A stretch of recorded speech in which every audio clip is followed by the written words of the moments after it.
Welcome, Agent. It's good to have you here. Sorry for the late arrival, and you're gonna have an early morning too, because you have a flight first thing in the morning, straight to Australia.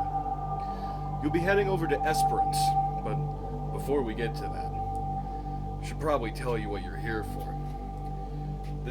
What we're trying to do is we're gonna do some conservation efforts and help them push through in other places.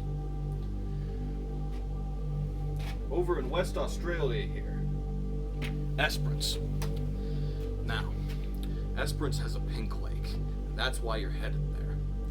But it's not what makes it special. These pink lakes are everywhere over Australia.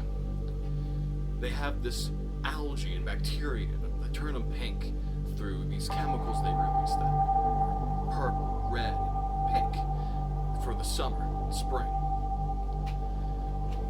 Now, you may be wondering, why aren't all the lakes pink? Just these specific ones. The reason why is they've got a lot of salt in them. Huge old pile of them. Nothing else can live there.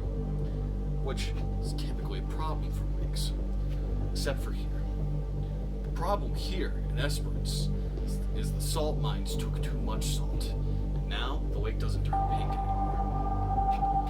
Which is really where the issues are coming in. This cultural hotspot is losing its appeal.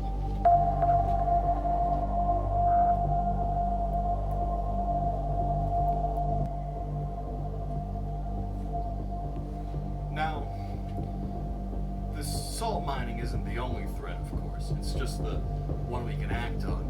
Global warming in general affects this fauna because it's very temperature sensitive about when the lakes can be pink based on how hot it is.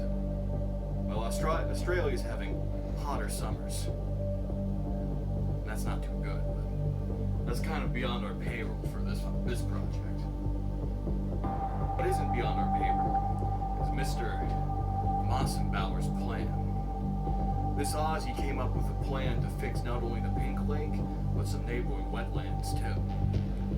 All that salt mining they did, well, they dumped a bunch of it in the wetlands, and that screwed up that environment too. This guy's plan is to pump the salt out of the place that got too much and put it in the place that doesn't have enough. The cost came out to $200,000. Most of that cost is up front too. After you set it up, the thing basically runs itself.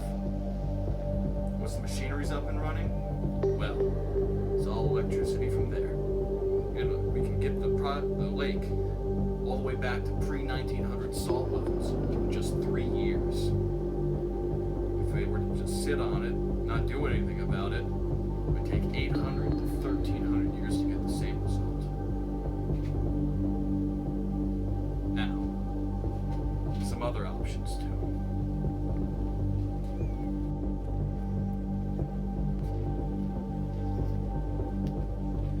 Another option, although not very likely to work, is declaring the whole place a wilderness preserve.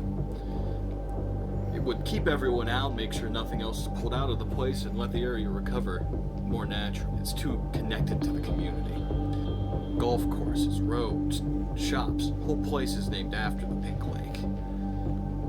The third choice, you can augment the population. Pull in some bacteria and algae from other lake. Here you go. It's a dossier of all the information we have. Now, before we send you out there, good luck.